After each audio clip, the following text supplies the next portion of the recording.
ప్రమాదం ఈ దేశానికి కమ్యూనిస్టులని నమ్మి ముందు కమ్యూనిస్ట్ ముక్త భారత్ చేసిర్రు. రంగారెడ్డి జిల్లా తలకొండపల్లి మండలం వెల్టాల్ గ్రామ పంచాయతీలో లంచం కేసు వెలుగులోకి వచ్చింది. ఇంటి స్థలం పేరు మార్పిడి కోసం 30,000 డిమాండ్ చేసిన పంచాయతీ కార్యదర్శి శరత్ ఒప్పందం ప్రకారం 20,000 తీసుకుంటుండగా ఏసీ అధికారులు రెడ్ హ్యాండెడ్ గా పట్టుకున్నారు. ఇక బాధితుడి ఫిర్యాదుతో దాడి నిర్వహించినట్లుగా అధికారులు తెలిపారు. నిందితుడిని విచారణ అనంతరం కోర్టులో హాజరుపరచనున్నట్లుగా ఏసీబీ డీఎస్పీ ఆనంద్ కుమార్ వెల్లడించారు. లంచం కోరితే సమాచారం ఇవ్వాలన్నారు.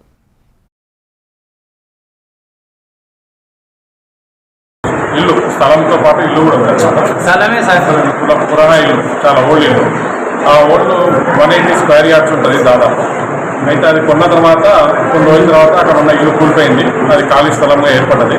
ఆ డబ్బుల కోసం అని చెప్పేసి వాళ్ళు ఆ ఇంటి స్థలాన్ని డిస్పోజ్ చేద్దామని అనుకున్నారు, సేల్ చేద్దామని. అందులోంచి కొంత భాగాన్ని సేల్ చేయడానికి వాళ్ళు రెడీ అయిపోయి దాని ప్రకారం అది ఏంటంటే ప్రాపర్టీ వాల్యుయేషన్ సర్టిఫికేట్, ఆ ఇంటి స్థలం యొక్క వాల్యూ ధృవీకరణ పత్రము మరియు నో డ్యూ సర్టిఫికేట్, తర్వాత ఆ యొక్క ఇంటి వివరాలను ఆన్లైన్లో చేయాల్సిందిగా కోరుతూ మన గ్రామ పంచాయతీ సెక్రటరీ అయిన శరత్ కుమార్ గారికి అప్లోడ్ చేయడం జరిగింది.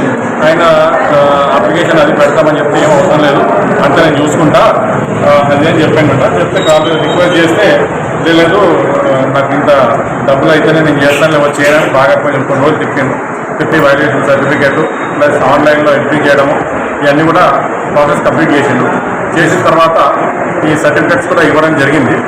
ఇచ్చిన తర్వాత ఇతను వీళ్ళ మదర్ కలిసేసి ఆ ఇంట్లో కొంత స్థలాన్ని అమ్మేసిన తర్వాత వీళ్ళు అమ్మేశారు, డబ్బులు వీళ్ళకి వచ్చినాయని తెలిసిన తర్వాత ఈ శరత్ కుమార్ పంచాయత్ సెక్రటరీ ఒక 30,000 రూపాయలు వీళ్ళని ఇవ్వమని డిమాండ్ చేసినారు. పని చేసిన తర్వాత ఒక రివార్డ్ ఆ డబ్బులు 30,000 ఇవ్వలేమని చెప్తే లాస్ట్ 20,000 అయినా ఇవ్వాలని చెప్పేసి దాంతో మేము కేసు రిజిస్టర్ చేసి ఈరోజు 20,000 రూపాయలు గ్రామ పంచాయతీ